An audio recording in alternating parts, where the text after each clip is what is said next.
what makes this a good site to work on?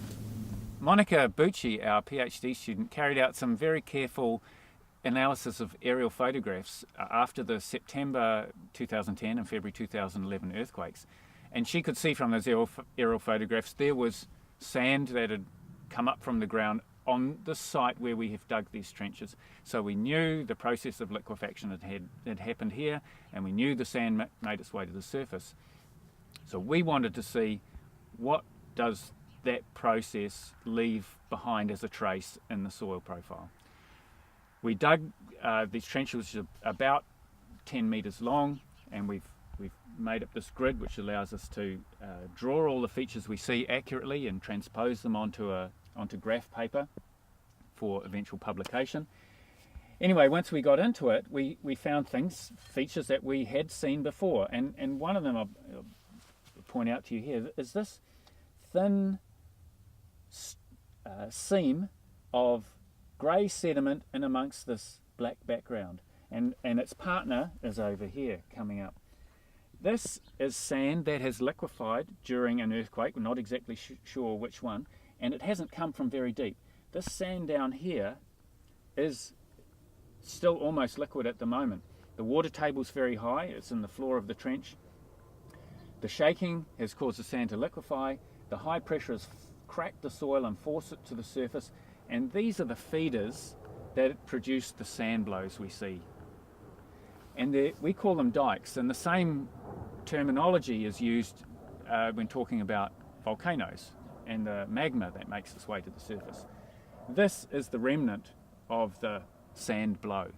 So we've seen the dikes before, but you've actually discovered something new as well, haven't you? We've come across something that has perplexed us in this trench, and we're only just starting to understand it, I think, but I'll just talk you through it. Normally in a soil we have a dark topsoil, and then the subsoil, which is usually a lighter colour. Sometimes it's yellow if the soil has got a reasonable age and it's a bit chemically weathered.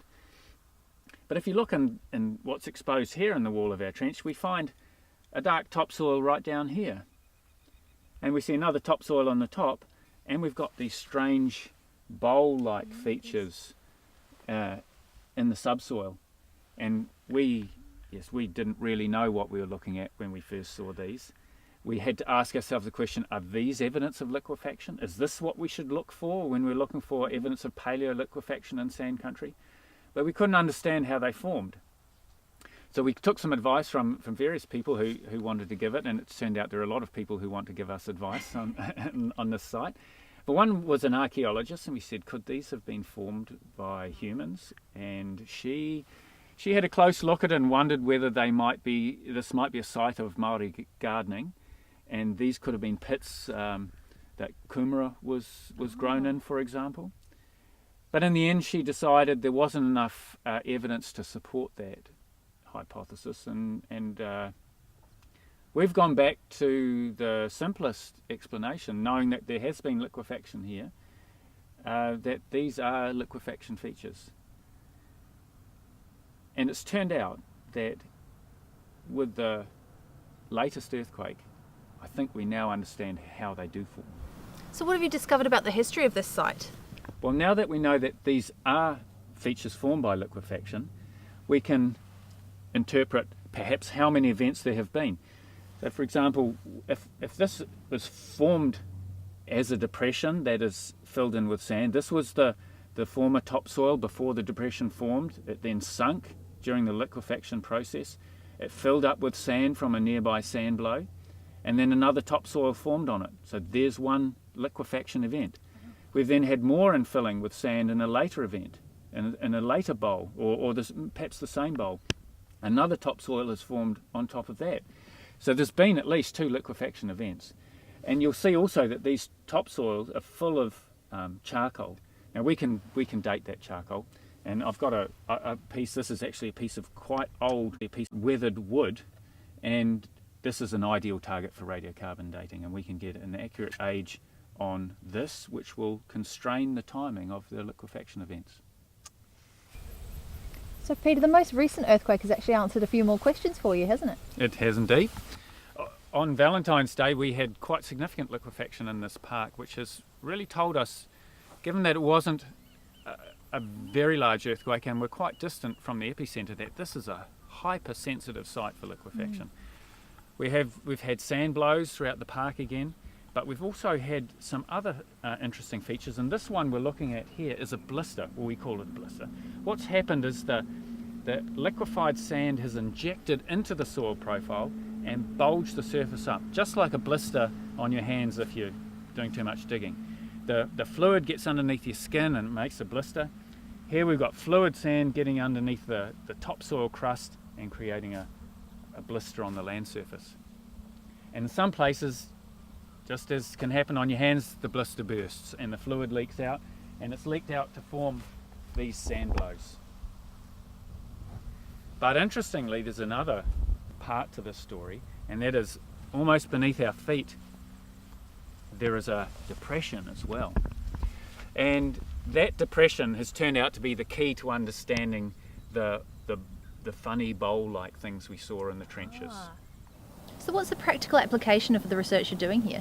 Well, living in New Zealand, we've had very recent graphic example of the kinds of hazards that we face in this country. Earthquakes, obviously the anniversary of the February 22nd earthquake being a week ago or so is fresh in our minds. It's important to understand the risk associated with natural hazards. And those risk analyses are based on building up an understanding of the frequency and magnitude of earthquake events. Commonly, earthquake hazard has been assessed by going to fault lines, digging trenches across them, and looking at layers exposed in the trenches and figuring out how often an earthquake has occurred by rock layers being offset, and how big the earthquake has been by seeing how much those layers are offset. But we can't find every fault. Some faults are buried, we'll never see them. So we have to look for off-fault records of earthquakes, and liquefaction is an off-fault record. When there's an earthquake of a sufficient magnitude, and it's related to how what's called the ground acceleration, then wet, loose sediments turn to liquid. They produce the liquefaction features that we're familiar with, and if they're preserved in the soil profile, we can go back, dig holes in the soil, and actually look back in time to work out how many events there have been, and that contributes to understanding the risk we're exposed to. And what actually drew you to this site in particular? Well, we're always looking for sites that are minimally disturbed. If you go into the suburban area of city, there's so much infrastructure in place in the ground, and the ground's so modified, we can't see the things we need to see. We've gone to greenfield sites in the rural areas, and we go to parks, and the Waimakariri District Council has kindly allowed us to work here.